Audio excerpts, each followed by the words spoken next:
네, 또 보도록 하겠습니다. 그 13번 볼까요? 13번 한번 읽고 한번 써보세요.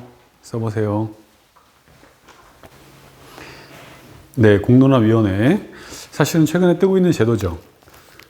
그 공론화위원회. 그러니까는 여러 가지 정책 결정 과정에서 최근에 문재인 정부에서 공론화위원회를 많이 활용합니다.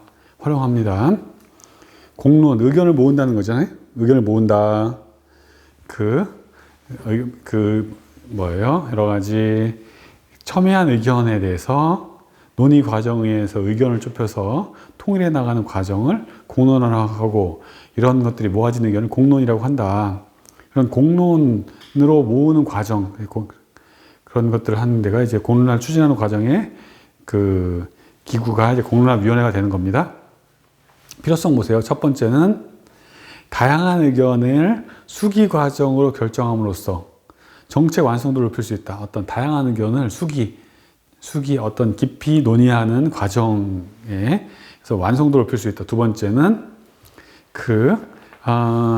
정책 수용성을 제고할 수 있습니다. 많은 사람들이 사전에 참여하고 갈등을 서로 예방하고 갈등을 처음에 예측하고 갈등에 대한 대안 또 문제점에 대한 대안을 만들기 때문에 정책 수용성을 높일 수 있고 세 번째는 민주주의의 참여 학습장으로서 역할을 하게 됩니다. 시민의 권리, 책임 이런 것들을 몸소 체험하는 실제로 공론화위원회는 몇 명이 참여하는 게 아니라 몇백 명 이상이 참여합니다. 참여해가지고 같이 논의하고 그렇습니다. 여기서 같이 몇 날 며칠 또 몇 개월 동안 배우고 생각하고 토론하고 과정을 통해서 결정하죠. 수능, 아까 말씀드렸던 수능에 대한 것도 있었고 수능 정시 확대, 원전 폐지 다 공론화위원회에 나온 결정을 바탕으로 했습니다. 그 다음에 문제점으로서는 그 다음에 추진 과정에서 문제점 원칙과 절차가 준수되어야 한다. 아울러 투명한 정보 공개와 규정 준수가 필요하다. 두 번째, 충분한 시민 참여단이 많은데 몇백 명, 몇천 명이 될 수 있는데 충분한 자료와 연수, 균형적 관점에서 바라볼 수 있는 자료 제공 이런 것들이 필요합니다. 충분히 자료와 연수, 토론 이런 걸 통해서 전문성을 제고해 줘야 되고 세 번째, 결과에 대해서 어떻게 수용해야 되는 거죠. 공론화위원회 결과에 수용해야 되는 겁니다. 그래야 성숙한 시민의식이 발휘되는 거고 이런 것들이 필요하다. 그러면은 기대효과에서는 관주도의 일방적 행정이 아니라 참여 행정이기 때문에 수기 민주주의, 어떤 성숙된 민주주의가 가능하고 어떻게 돼요? 갈등 해소에 훨씬 더 기여할 수 있습니다. 이런 것들이 이제 기대 효과라고 볼 수 있습니다. 윤창호법 참고로 다 읽어보셔야 됩니다. 윤창호법도 그렇고 개정에 어떻게 윤창호법 같은 경우에는 그 음주 사망 사고 이런 거에 대해서는 또 사망 사고에 대해서는 가중 처벌하죠. 나머지는 몇 개 뛰어넘도록 하겠습니다. 공공의대 같은 경우에는 지역에 국한하는 거라서 조금 충남과 전남에 국한하는 거라서 조금 그렇습니다. 그 다음에 18번 코로나 마스크에 대해서는 사실은 마스크 안 쓴 거에 대해서 갈등 이런 거에 대해서는 그냥 참고로 보시면 좋겠습니다. 당연히 마스크 써야 되는 거잖아요. 그 다수의 이익을 위해서. 또 이건 감염병 같은 경우는 중차대한 문제입니다. 중차대한 문제. 그래서 이제 마스크가 의무화되고 내지는 조금 있으면은 이런 예방주사 어떤 예방 접종에 의해서 사실은 이제 거의 없어질 거라고 생각합니다. 그 다음에 예방수칙도 통과. 331페이지. 하단의 문제 볼까요? 파주에서 나온 문제라서 조금 한번 통일 문제 한번 볼까요? 읽고 한번 생각해 보세요. 참, 통일의 문제가, 사실은 우리는 통일의 문제에서 지금 일반 국민은 약간 관심사가 아니죠. 왜냐하면 우리 지금 현재 통일이 안 된 상태에서 잘 살고 있거든요. 잘 살고 있습니다. 굳이 이런 리스크를 안으면서 통일을 해야 될 것인가에 대해서 좀 무덤덤합니다. 특히 젊은 세대로 갈수록 더 무덤덤합니다. 그런데 제가 생각할 때는 통일의 시대가 멀지 않은 것 같아요. 어느 만큼 더 버틸 수 있을까, 북한이. 뭐 그런 생각이 듭니다. 저는 북한에 관련된 뉴스도 이제 종종 보는데, 되게 심각하다. 뭐, 지금 온통 모든 거를 다 이제 봉쇄했기 때문에, 코로나 때문에 스스로 봉쇄하는 거죠. 그 때문에 엄청난 어려움, 식량의 어려움, 자원의 어려움, 보건의 어려움, 모든 거에 다 최악의 상태로 지금 가고 있는 거죠. 최악의 상태. 가고 있습니다. 제가 얼마 전에 북한 관련 뉴스를 보면서 느낀 게, 지금 제가 촬영을 하고 있는 시점이 5월입니다. 4월, 5월 달에, 4월? 3월? 겨울? 봄이죠? 봄에, 북한은 전쟁, 아니, 어떤 도둑이, 1년 내내 도둑이 되게 심하다고 해요. 사람이 있든 없든 훔쳐가고, 농작물 훔쳐가고, 또 뭐 가축 훔쳐가고, 막 엄청 훔쳐가는 경우가 되게 많아서, 뭐, 비일비재한데, 제가 놀란 것 중에 하나가, 훔치는 항목 중에 이런 걸 훔친다고 하더라고요. 인분. 사람의 인분을 훔치는 게 너무나 많다. 남의 집 화장실을 퍼서 가는. 우리 지금 대한민국에서는 상상도 할 수 없는 거죠. 그런데 인분을 훔치는 경우가 너무, 그래서 화장실을 꼭꼭 잠궈 놓는, 철저히 방어하는 그런 구조. 물론 대한민국은 이제 어떤 재래식 화장실이 없죠. 근데 북한은 대부분 재래식 화장실인데, 인분을 이제 어떤 밭에 거름으로 쓰는 환경이기 때문에 얼마큼 내라, 정부에 바쳐라, 협동농장에 바쳐라 라고 하는 것들이 강제되어 있기 때문에 인분을 서로 훔치려고 하는 그런, 정말 그 21세기에 도저히 상상이 안 되는 그런 나라라고 생각합니다. 그런데 버티는 게 용하죠. 버티는 게 용합니다. 지금. 용합니다.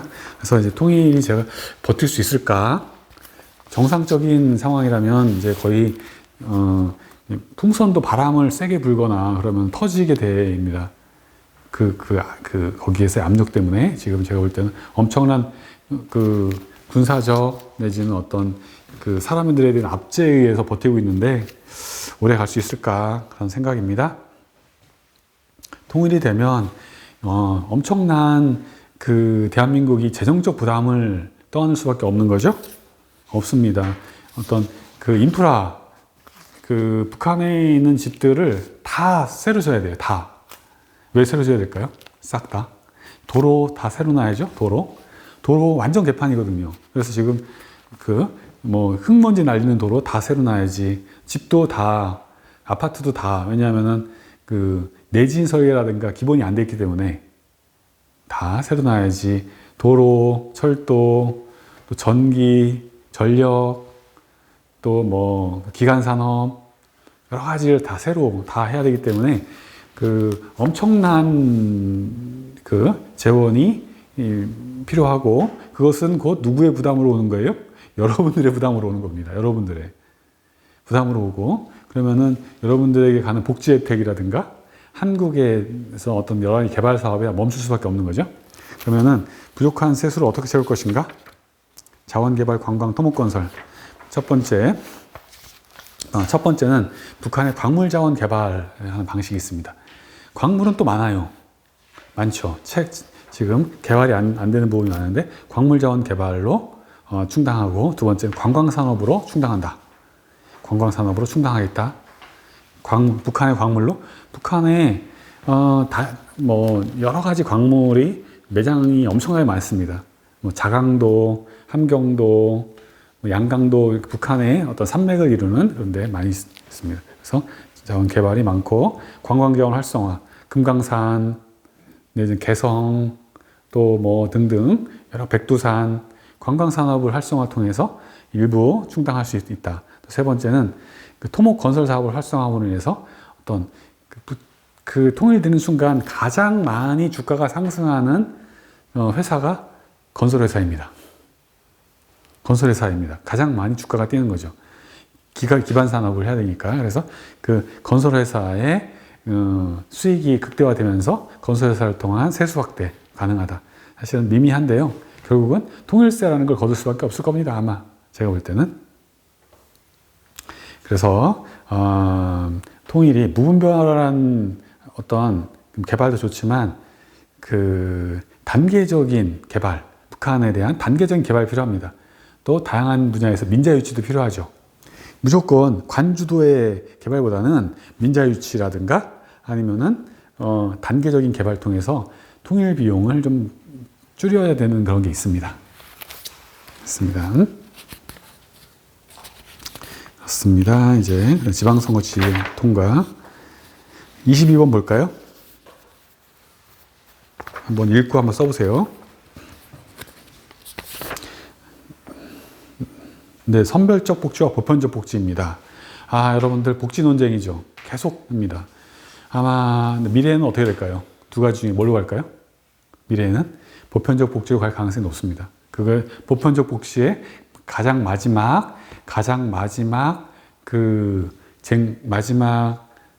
마지막 종착점이라고 할까요? 종착역이 뭐냐면 기본소득이 되는 겁니다.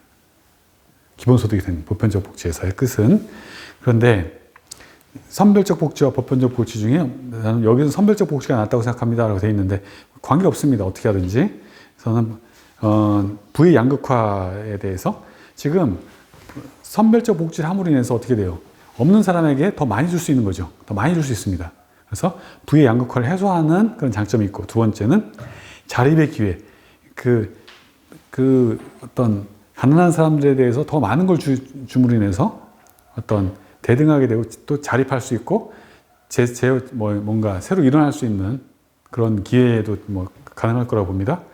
보편적 복지로 가면은 저소득층에 가는 액수가 적어질 수밖에 없는 거죠. 그런 장단점이 있습니다.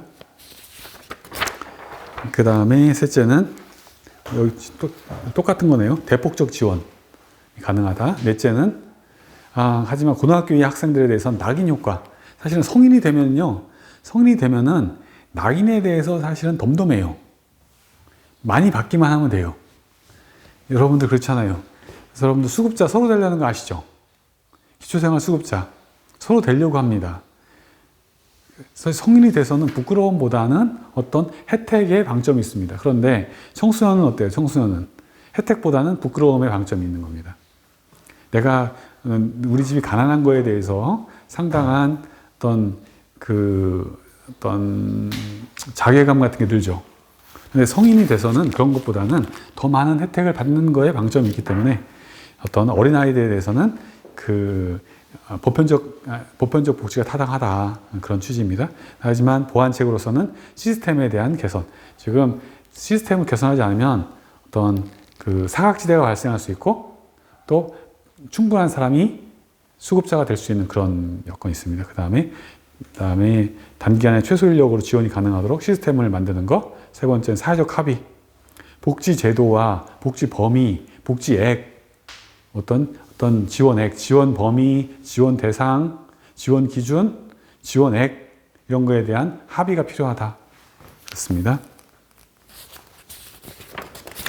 그다음에 나머지는 너치 효과 같은 것도 한번 읽어보세요. 읽어보셔야 된다. 너치 효과. 이제 스스로 할 수 있도록 기회를 자꾸만 어떤 간접적인 계기 마련, 간접적으로 계기 마련, 너치 효과라고 하는 거죠. 너치 효과. 간접적으로. 여기 긍정적, 부정적 사례가 있는데 구체적으로 하라 마라 직접적으로 하지 말고 어떤 환경을 만드는 것을 너치 효과라고 합니다. 여기 24번 보면은 긍정적 사례 보시면은 예를 들어서 음식의 위치를 바꿈으로 인해서 아이들의 편식을 막는 방법. 가까운 데에다가 아이들이 좀 안 좋아하는 뭔가 그런 거 있잖아요. 아이들이 꼭 먹어야 하지만 잘 안 먹는 거. 그런 거. 에스컬레이터와 계단 중에 어떤 문구를 예를 들어서 그렇게 제가 부산에 가니까 그렇게 써 있더라고요. 계단 한 10계단은 또 제가 기억이 안 나는데 며칠의 생명을 연장한다. 그런 식으로 써놨어요. 계단을 몇 계단을 더 오르면 예를 들어서 100계단을 오르면 하루를 더 산다든가 하면 어떻게 돼요? 마음이요. 제가 부산에 가서 보니까 너무 확 와닿았어요. 예를 들어서 하루에 계단을 몇 개를 오르면 며칠을 더 살 수 있다. 라는 그 얘기를 들었을 때 엘리베이터를 안 타고 싶었어요. 제가. 그런 효과가 있습니다. 엘리베이터를 이용하지 말아라는 것보다는 어떤 환경과 조성하는 것, 너치 효과라고 하는 거죠. 간접적인 유도 정책, 너치 효과라고 하는 겁니다. 보시면 좋겠습니다. 바나나 현상 같은 건 읽어보세요. 나도 너도 안 된다. 바나나 현상, 손현 선생님이 됐고, 그 다음에 29번 뭘까요? 29번 한번 읽어보세요. 써보세요. 네, 주민의 참여를 이끌어내는 방법. 이것도 되게 중요한 부분입니다. 여러분들이 공직에 들어오셔가지고 계속 고민해야 될 부분 중에 하나가 주민 참여를 이끌어내는 거죠. 이런 것들이 과거에는 별로 없었습니다만 미래의 행정에서는 참여적 행정이 화두가 될 겁니다. 스마트 행정도 마찬가지인데 주민의 참여하는 형태. 스마트 행정과 참여 행정은 사실 같은 방향이죠. 지금 여러분들 그 청와대 게시판 같은 거 있잖아요. 그런 것들이 이제는 사실은 문재인 대통령 시절에 가장 잘한 것 중에 하나가 청와대 민원 게시판 같은 거라고 생각합니다. 참여죠, 참여. 주민이 어떤 자신의 의견을 제기하기도 하고 건설적으로 어떤 제안 제도를 활성화시키는 거죠. 좋아요도 눌러가지고 공론화시키고 잘하는 부분인데 행정에 참여할 수 있는 방법 여러 가지가 있습니다. 그 정책적 측면에서는 국민 제안 제도, 국민 제안, 예산적 측면에서는 국민 참여 예산제, 또 기타 옴부즈만이나 위원회 이런 것들은 어떻게 넣어야 될지 몰라서 그냥 했는데 뭐 이런 제도적 측면이라고 해도 되고 좋고요. 어떤 옴부즈만 제도 같은 위원회, 각종 위원회 제도 같은 거 해서 정책적, 예산적, 제도적 등등 해가지고 이런 것들이 있다. 알아두시면 좋겠습니다. 그래서 활성화되기 위해서는 공무원들은 어떻게 돼요? 인식 개선해야 돼요. 공무원들. 연수를 통해서 인식 개선해야 되고 주민들은 어떻게 돼요? 주민들에 대해서는 참여의 필요성에 대해서 사실은 주민도 거기에 대한 교육이 필요해요. 주민에 대한 거. 그렇습니다. 어떤 나머지 또 어떻게 돼요? 참여를 쉽게 할 수 있도록 시스템에 대한 마련도 필요해요. 그런 것들이 여러분들이 들어오셔서 고민하셔야 될 부분입니다. 그 다음에 조금만 더 넘겨서 무효화 취소라든가 이런 것들은 여러분들이 제가 안 하겠습니다. 행정법에서 했던 거잖아요.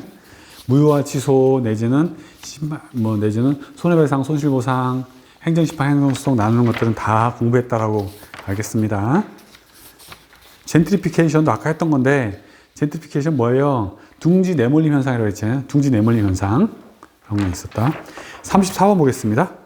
34번. 마이스 산업에 대해서 한번 보도록 하겠습니다. 마이스. 한번 읽고 생각해 보세요. 네, 마이스 산업 같은 경우에는 여기는 회의, 포상, 컨벤션, 전시의 약자죠. 산업입니다.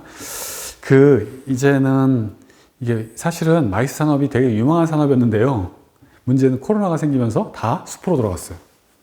현재는 모일 수가 없고, 이기 때문에 다 숲으로 돌아갔습니다. 대한민국에서 마이스 산업을 지금 여기서 고양시에서 냈잖아요. 시험 문제를 고양시에서 냈는데, 고양시에서 뭐가 있습니까? 고양시에 가면 킨텍스가 있죠. 킨텍스가 있기 때문에 거기서 엄청난 행사가 많이 이제 있습니다. 킨텍스도. 그렇기 때문에 냈는데, 마이스 산업에 대해서 국내에서 마이스 산업을 시킬 수 있는 국내에서의 회의나 전시 같은 경우에 좋은 지역은 제가 볼 때는 물론 일산도 있지만 국내에서는 대전권이 유리한 겁니다. 모이기 쉽고 대전이 마이스 산업 국내적으로는 대전, 충남, 세종 여기 있잖아요. 여기서 마이스 산업을 하기가 좀 수월합니다. 집결이 쉽고 교통이 잘 돼 있고 또 중심에 있고 마이스 산업을 하기가 좀 수월한 데고요. 국제적으로는 부산, 인천 이런 데가 국제적인 마이스 산업이 좀 수월합니다. 대륙과 해양을 접해 있어서 같이 세계적으로 모일 수 있는 마이스 산업을 강화할 수 있는 매우 좋은 환경을 가지고 있습니다. 그래서 회의, 포상 관광, 인센, 컨벤션, 전시 등의 머리 글자다. 그래서 각종 컨벤션이나 회의 이런 것들을 개최하는 그런 산업이다. 지자체에서는 상당히 역점을 두는 산업입니다. 왜냐하면 이 사람들이 회의만 하고 가는 게 아니잖아요. 회의가 했다 하면 어떻게 돼요? 주변 관광지 내지는 먹거리 이런 것들이 다 연계 상품으로 가능하게 되는 겁니다. 그래서 많은 파급 효과가 있는 겁니다. 소비 지출의 파급 효과가 있기 때문에 마이스 산업을 발전시키려고 하는 거죠. 그렇습니다. 보시면 좋겠고요. 여러분들이 제가 뭐 시판소송 같은 건 안 하겠습니다. 여러분들 제가 이런 식으로 대략을 했는데요. 당부드리고 싶은 것은 처음에도 마찬가지지만 제가 처음에 만나서 뭐 했어요? 뭐 했냐면은 어떤 구조와 틀을 했습니다. 그래서 여러분들이 구조나 틀을 좀 내 걸로 잘 숙지해 달라는 부탁을 하나 드리겠습니다. 두 번째 부탁은요. 부탁은 여기 있는 문제를 비단 강의로 소화하지 말고 내 걸로 써보셔라는 말씀 드리겠습니다. 써서 한번 내 걸로 만들고, 여러분들이 물어요. 쓴 거를 다시 말로 해보면 안 됩니까? 더 좋죠. 쓰고 말로 해보세요. 그 다음에 한번 읽어보시는 거 또 당부드리겠습니다. 또 하나는 또 제가 여러분들 중에 어떤 실전 연습이 필요한 분들이 있습니다. 실전 연습이 필요한 분 같은 경우에는 저희가 운영하는 것 중에 인공지능을 통한 실전 연습이 있습니다. 인공지능을 통해서 랜덤으로 문제가 도출되면서 여러분들에게 실전 연습을 시키는 과정이 있습니다. 그래서 꼭 필요하신 분들은 랜덤으로 실전 연습이 되어서 또 여러분들의 약점을 체크해주는 인공지능 AI 면접 시스템도 운영하니까 또 저비용으로 활용할 수 있도록 해놨습니다. 그래서 여러분들이 면접에 조금 더 자신감을 가지고 경쟁력 있게 갈 수 있도록 마지막까지 최선을 다하도록 하겠습니다. 여러분들 잘 과정을 맞추셔서 대한민국의 공무원으로서 마지막까지 자부심을 가지고 사시는 그런 정말 남이 부러워하는 그런 인생을 사셨으면 좋겠습니다. 고생하셨습니다. 수고하셨습니다. 감사합니다.